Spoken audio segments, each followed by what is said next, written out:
sanibona babukele emakhaya ohlelweni lwethu The Gospel Insider kuyo iZululand Studio TV. Ngiyanemukela ke ngokhayisana ke ngokwagwala. I am your host of course. Angihambi ngedwakena namhlanje njengoba ngike ngisho ukuthi uma ngabe ngivela phambi kwakho ngisuke ngihamba nomgcotshwa ogcotshiweyo kaNkuluNkulu esuke sizohlala nje sixoxa naye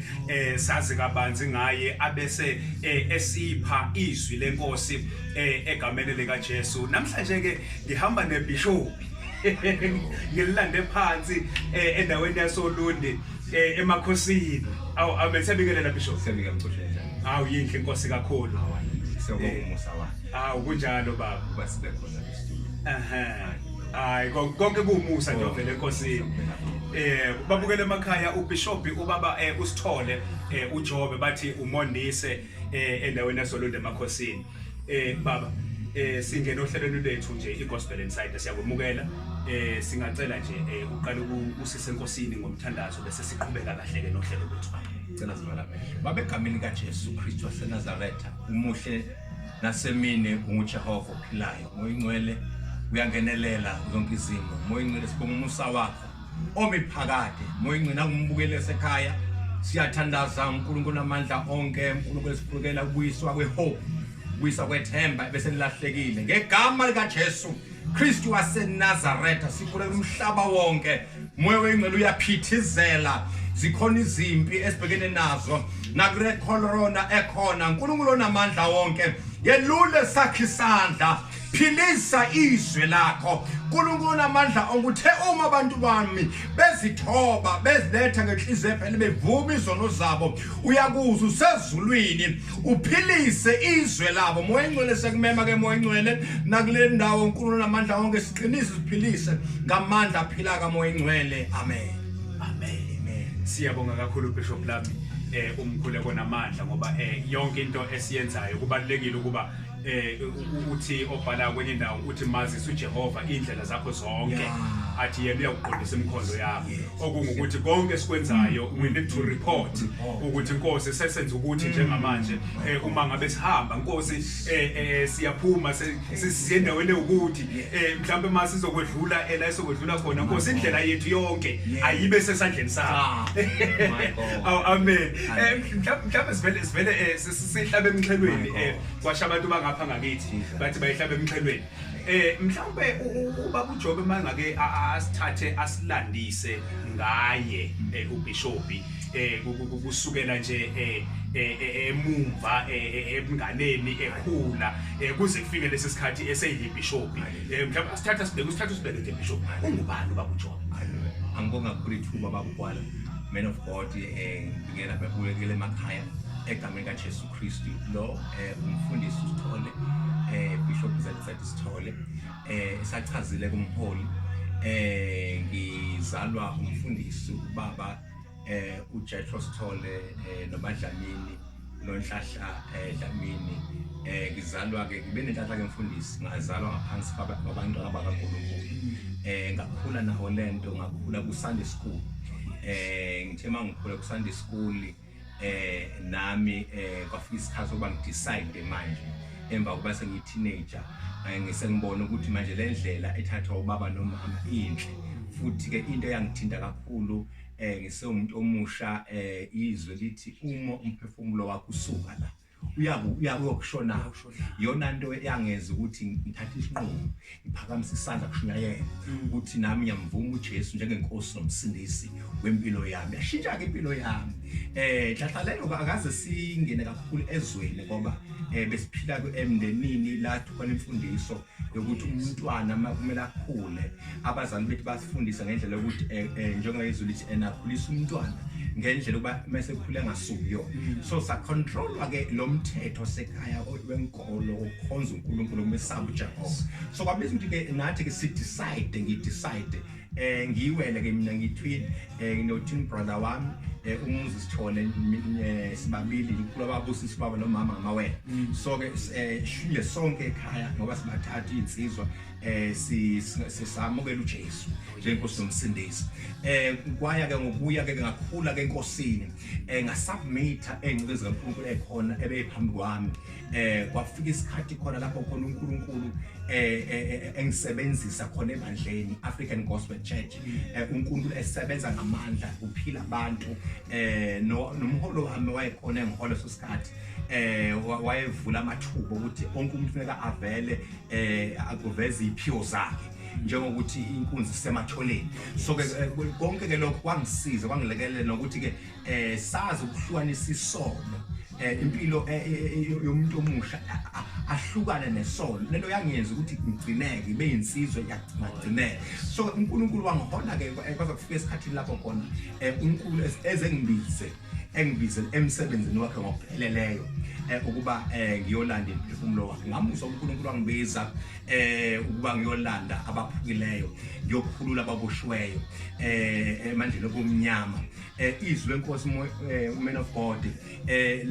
lalivela njalo kimi Isaiah 61 ukuthi uNkulunkulu umgcobile ukuba ngihambe ngoshumayela lento ngathi ngiyayizama ukuyiyeka ngithi hayi eyabanye abathile but uNkulunkulu ekhulume njalo nangempela uNkulunkulu esebenza signs and wonders enzimangaliso ezinkulu kwaze wafika khona isikhathi lapho khona uNkulunkulu ke ezengibizele emsebenzini ngiphelele ngaphuma nomsebenzi kaNkulunkulu ngiyoshumayela ngibizele ebandleni uNkulunkulu akhuluma ngalo walibiza ngokuthi God's Almighty Power Ministries lona bandla ezosebenza ngamandla kaNkulunkulu ezogijima ngesivinini esikhathini esamanje ngoba esikhathi esikuso abantu bayabhubha ngenxa yokuswela ulwazi so uNkulunkulu wathi no njengoba uphuma leli banda hayi ngoba uhamba kodwa uyokwandisa umsebenzi so ngaphuma kahle ke nasebandleni ngangikulo ngaordainwa ngendlela enhle efanelekile nasesikoleni ke iBible College idlulele kuyo kakhulu eWest Coast ngingenele kuya ngangena nakwi World Bible College International la thokho neziqu zoba upastor kwaya ngokuya uNkulunkulu wangisiza ke futhi ngoba kuyafunda umfundisi ngoba kaNkulunkulu kumele sifunde ukuze masiya ngaphandle kubantu sikhulume into ezwakalayo nevuthile ngoba kuyenzeka ukuthi thina inciko eziningi sikubalekele lokhu ukufunda ngoba uJesu nawe uyakuthanda ukufundisa nokufunda ukuthi kumele afunde ukuze mayephume esizweni saNkulunkulu akhulume into angangabazi nokwenza research ke ngezwi kaNkulunkulu kwangisiza lokho ngilekelela ngaordainwa uNkulunkulu ke ungimisile eGod's Almighty Power Ministries nginama branches awu7 akhona la kwaZulu Natal naseGoli eSoweto akhona uNkulunkulu uyangisebenzisa ngamandla ngicike Nkosi ngama nje lapho ukuthi uNkulunkulu ungibizele kulomsebenzi ngamandla akhe nami ngivumelele lobizo uNkulunkulu uyazibonakalisa usuku nosuku amen ngiyayithanda le Bishop le iyokufunda amen ngoba ukuze ube umfundisi uqala ube umfundi so okungukuthi awukwazi ukufundisa wena ungazange wafundiswa awukwazi ukukhulisa wena ungazange wakhula ukuthi bathi abafundileyo charity begins at home no siyabonga kakhulu babukele emakhaya sikuluhlelo lwethu The Gospel Insider Show kuyo iZululand Studio TV wena uyasithola nje kuona wonke ama online platforms la osicinga khona bese uyasithola usubscribe makufanele usubscribe ulike makufanele ulike wenze lokho kufanele ukwenze ngesikhathi ufanele ukwenze ngaso ukhona uBishop ubaba uSithole izwi lenkosi likhona uzosipha lona ikhona into ezophuma la egameni lika Jesu babujo ake sibuke ke manje ake sibuke uyithintile la uNkulunkulu ekubiza khona ake manje ke singene ngendlela ke manje yohambo lwakho manje usobizweni noNkulunkulu kusuka ngesikhathi ebiza mhlawumbe kuze kufika la ukhanyelwa khona ukuthi no kahle kahle uNkulunkulu okhulumayo la ukuthi angene uhambo lukaBabuJobe lube kanjani up to this far Mfundisi wami wale wayithinta lo ndaba njengoba sibiza uNkulunkulu akusile encane. Yeah. uNkulunkulu wasebenzisa izimo ezithile esithile umphefumulo ngoba ngibengu educator ngifundisa wabiza ukuthi ngirizana emsebenzini ngoba mangithi ngiyazama ukudelay icebo uNkulunkulu ukukhuluma njalo wakhuluma ngesimo sokuthi empilweni yami ngahlaseleka empilweni njengomuntu osehlaseleka kanti uNkulunkulu uyakhuluma ngesimo and then ngikwazi ngavuma ngaphuma kwaye lapho khona impilo yaqonda manje uNkulunkulu wakhombisa amandla akhe kwaphila abantu kwakwenza kakhulukazi soul winning uNkulunkulu yakhuluma kakhulu ngesoul winning ukuthi abantu bambeze kimi abalahlekileyo uNkulunkulu wayezibonakalisa ngamandla akhe amakhulu akusebe lula kakhulu ngoba sengihambe 10 years noNkulunkulu ngihamba all over kuphela yonke into umfundisi wami endleleni kuphela ngisho imali ngoba uNkulunkulu before engikhiphela ngaphandle ngoba ngangisebenza mangiphuma ngaphandle kwaphela yonke into enginayo material yami ngoba ngize nayo material yami njenge sound system and kwavithe kwaphela nya wathi uNkulunkulu ngikukhombisa qale phansi yonke into from the scratch wathi uNkulunkulu ngizokukhombisa ukukhombisa ngiyakwazi ukuzenzela mina uNkulunkulu ngeke kube kusha mfundisi wami ngaza mangala kwesisikhathi ngiyashuma mfundisi kusha ama mixer kusha yonke into ulandelana ngaza ngaya entabeni angikhohle ngathi uNkulunkulu ngizoshuma kanjani kusha lento engizamayo sound system isha kanjani uNkulunkulu ngicela ungisize uNkulunkulu ngiyafisa ukushumayela manje naye lento emele isabisa abantu ngisebenzise wangimangaza uNkulunkulu mfundisi wami mathi bangehla nje ebusuku ngakusasa abizwa inceko athi uNkulunkulu ngithumile uthe nansi wangineze nayo imshini nansi sapi ngambona uNkulunkulu esiqala ukusebenza kodwa uNkulunkulu onamandla from there azange ngihlushwe isound system kuningi kakhulu mfundisi wami empilweni izinqe zenkosi siyahlasela left and right siyatormentwa siyapersecute ngoba khona abantu abangalifuni ivangeli kubiza ukuthi kube nesishume njengesikube ngesibindi kulengisa uApostle Paul ngoba naye simthola amadoda angaphambi kwethu ukuthi ayishumele ivangeli ngesibindi ngoba imo esibindi inceke ngiyakhumbula ngisendempompo kwaqhamuka inkanyamba ihlupha nje inkanyamba ivusa umoya kulandawo selempompo kwabiza lapho ngibe nesibindi ngime sengena maqala intshumayelo vele iqalile imvula enamanje iphazamisa nje ama service kodwa ngala day mangikhumbula kahle uNkulunkulu ngakhuluma naye direct ngaqala isermon ngakhuluma naye usepulpit uNkulunkulu uthi ashumele izwi lakho umhlaba wonke yes uzobana ozoshumayela uma sizophazanyiswa naye inkanyamba uNkulunkulu ibambe lenkanyamba yakho uNkulunkulu wenza imiracle mfundisi wami yadlula eceleni uthola isimanga imizi edlula kuyaphepha kodwa ienda liphephuka kodwa izimoto zazifake ngaphandle zayibishile phansi emhlabathi lodakeni zibisha zimini so ngiveza amandla kaNkulunkulu ukuthi isibindi siyadingeka abantu ababiziwe uNkulunkulu my God banesibindi nokuthi banenhliziyo kaNkulunkulu ngoba uNkulunkulu inhliziyo yakhe ila ekulandeni khona imphefumulo so kuningi kakhulu isupport kakhulu leshayela tabefundisi support abazalwane ikhulusikhathi abesiningi abanye bayasondela abanye bayahlehla ngoba abanye understand ubizo abanye vele behlekise nje ngawo behleke nje ngawe ngoba yini aba-understand into esiphezulu kwakho so ke kwabiza ukuthi siqhubeke khona kunjalo nemali ngekho bathi uNkulunkulu ethembekile waveza isimangaliso sakhe yaqhubeka ibandla kaNkulunkulu namanje lisaqhubeka kwasetshenziswa kukhona into engithandayo lapha evelayo ukuthi ngesikhathi uphuma emsebenzini wawufike nelakhe ithuluzi liphelele kodwa uthe uma ngabe ufika emsebenzini kaNkulunkulu kwafike elakhe ithuluzi lafa laphela ekwafithi lento ingivusela into ethi uNkulunkulu unguNkulunkulu ongalekelele uNkulunkulu ongenanelwa okwaziyo ukuyivusela ezakhe izinto asebenze ngazo lezi futhi kwenye inkathi obese kuthiwa ayisabonakala ngeke isasebenza abusesona babukele emakhaya ohlelweni lwethu kuyashisa kakhulu e-studio sikuyi Gospel Insider kuyiZulu Studio TV sithole wena kuona wonke ama online platform lapho ngahle sithole khona usekhona uBishop uzosipha izwi lenkosi ikhona into ezophuma la okwamanje nje sisahlele nje naye sisaxoxa naye asilandise ngoba kubalekile ukuthi uma ngabe phambi kwabantu Bishop baza abantu ukuthi ubani lo omphambi kwethu ubuyapi ngoba kulesi sikhathi ngake ngezwe enye indoda ikhuluma ngamagundana sesofeni lithi inkosi yabo magundana ngoba igundana lithi limana libe luma lapha futhi libe lapha khona nje kaNkulunkulu so kubalekile ukuthi uma ngabe sixoxela ingxoxo ibaleke ngendlela eyisimanga kumbukele ekhaya ukuthi ukuze abe ne clear understanding ukuthi uma kukhulunywa ngoBishop Sithole kukhulunywa ngobani. Hallelujah. Amen. Mhlawumbe Bishop lami lapha emakhosini uzalelwe khona wakhulela khona noma fikile nje nabazali sisifikile khona kahle sizalela original enkandla okay eqhudeni yeah kwaSithole njengoba ngusithole inkosi nethu uSithole ubaba wethu simhlopha kakhulu lapha inkosi uzalo lakhona so ke wasekushona ubaba sasesimuva ke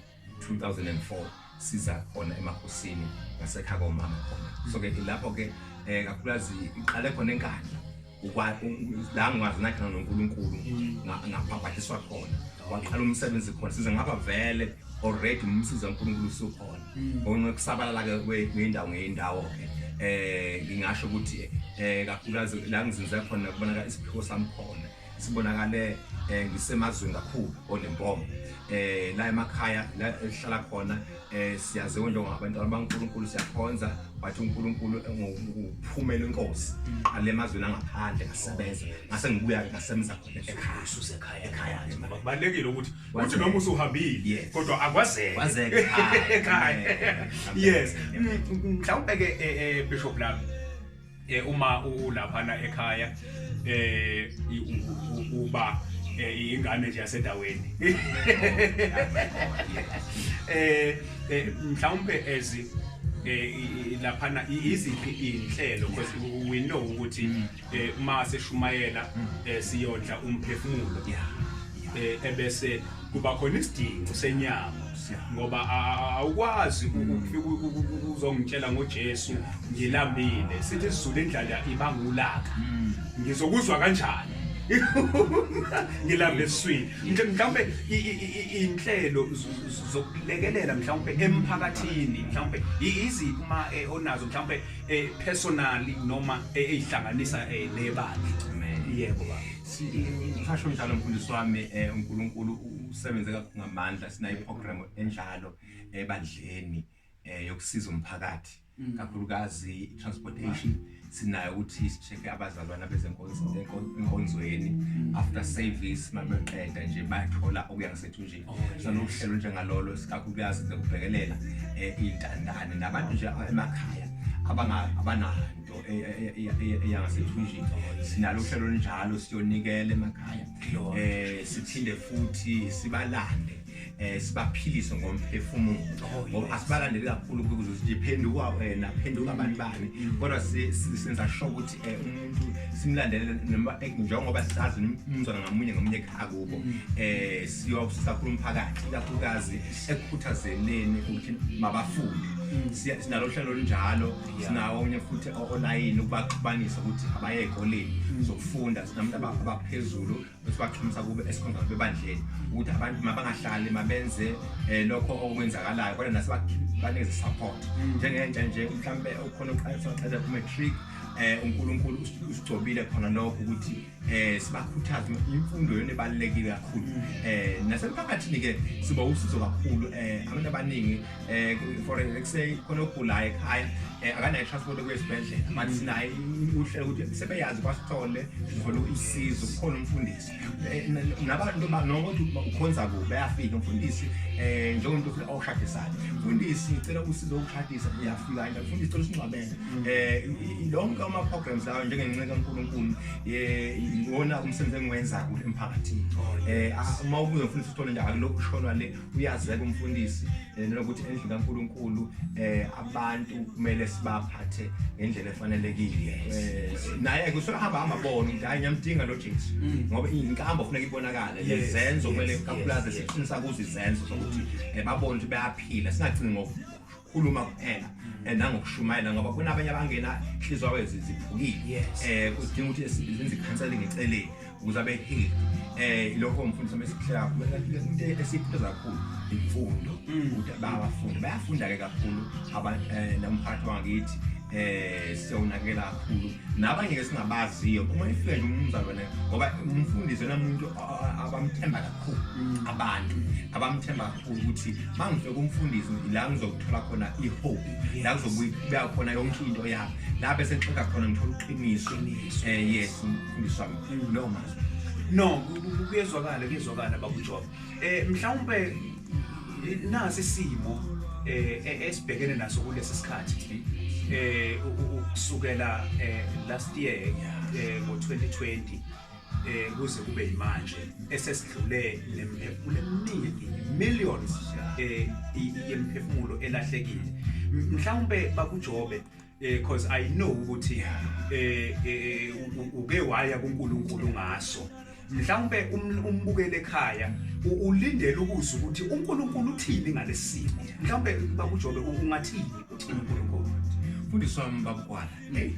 wayithinta le ndaba ngile uNkulunkulu kakhulu iqala le corona March last year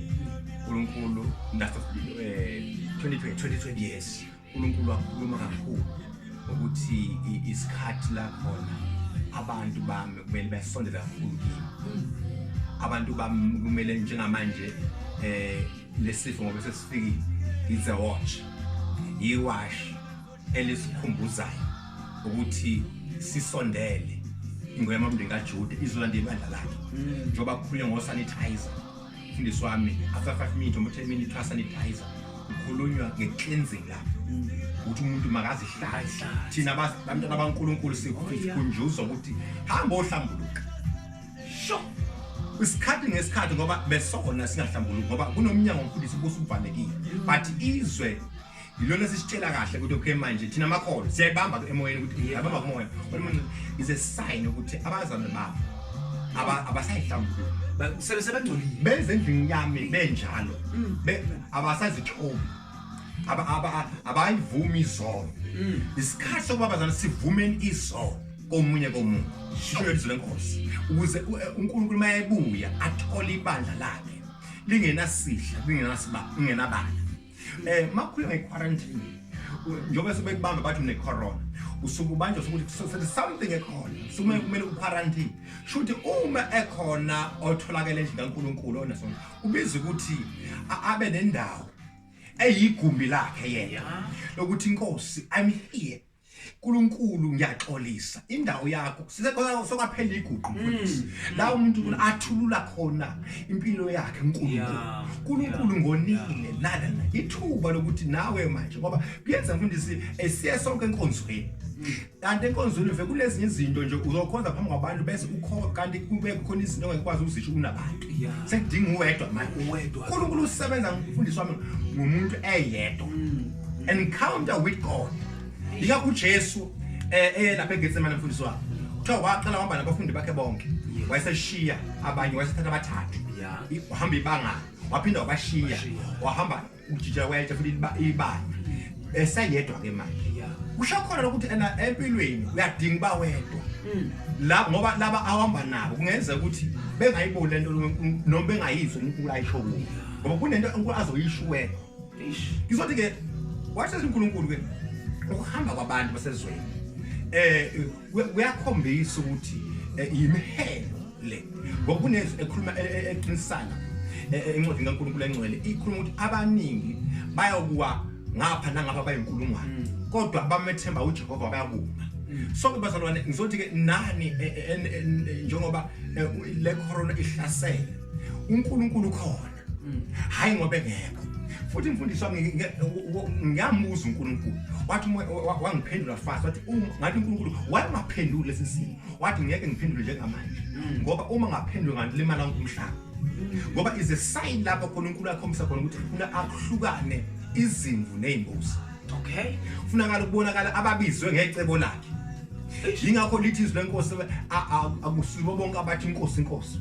abawubona umbuso kaNkulunkulu ibozo yilaba benza intando kaNkulunkulu. So nesikhathi manje kuzochitha amagwala kwathina befundisi kuzobonakala abamagwala ukuthi bayakwazi ukumelana ngoba le corona iyafana ncamashi ne Red Sea. So khuluma nge Red Sea uthi kwawuphela abantu abayiSrael uthi uNkulunkulu usibizeleni la ukhiphele neGibhithe ngoba manje uzovina la. So njengamanje ifana nitse ukuthi le corona kuthaya ayilaphe iyabulala ezonke into uNkulunkulu sekufuneka abantu abazoma kubiza ukuthi wena esandleni sakho uphethe all along leminyaka le ngoba uNkulunkulu bekade sikuyi grace ncane ngabuya ke kumoya engcwele wena ngcwele igrace isiyashabalala ngezwe umoya engcwele umlalela umsekhaya igrace iyashabalala ishabalala sekusele nje akanoma ikhiphe encane futhi igrace iyashabalala phela ngoba igrace sibonile sabona abantu benza zonke izinto endikaNkulunkulu benza ukukhululeka abanye benza lokho ngengisakubala niyakwazi wakadlala endlini kaNkulunkulu baphuma bangena bekuyigrace njengamanje mhlawumbe mntale nomsekhaya uyeza nawe babugwala noma uthandaza khona lento eshoyo manje ukuthi unembezi yathamba manje yathutha manje sekubiza ukuthi abantu ababambe yona ngempela babambisisa athi mhlawumbe libambisisa lokho nakho uyeza masina yo mfowethu ke emakhaya noma icorona ikhona is not over yeah naleso semizodlula. Oh yes, Sodlula. Hey babu Job inamandla kakhulu inamandla kakhulu ngiyayithanda le ethi sekufanele manje kubonakale uthena ke kubonakala amagwala ngoba yimi kwakwagwala ukuthi kubonakala amavaka babu le makhaya ohlelweni lethu sisekuyo iGospel Insider kuyo iZululand Studio TV si online TV la osithola khona uyasibamba nje uvele ubhale igama Zululand Studio TV bese siyavela kuleyo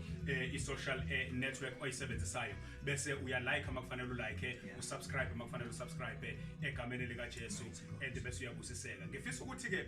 izwi lenkosi likhona njengamanje inceku yenkosi ubaba uJobe uzosipha lona egameni lika Jesu kulesi sikhathi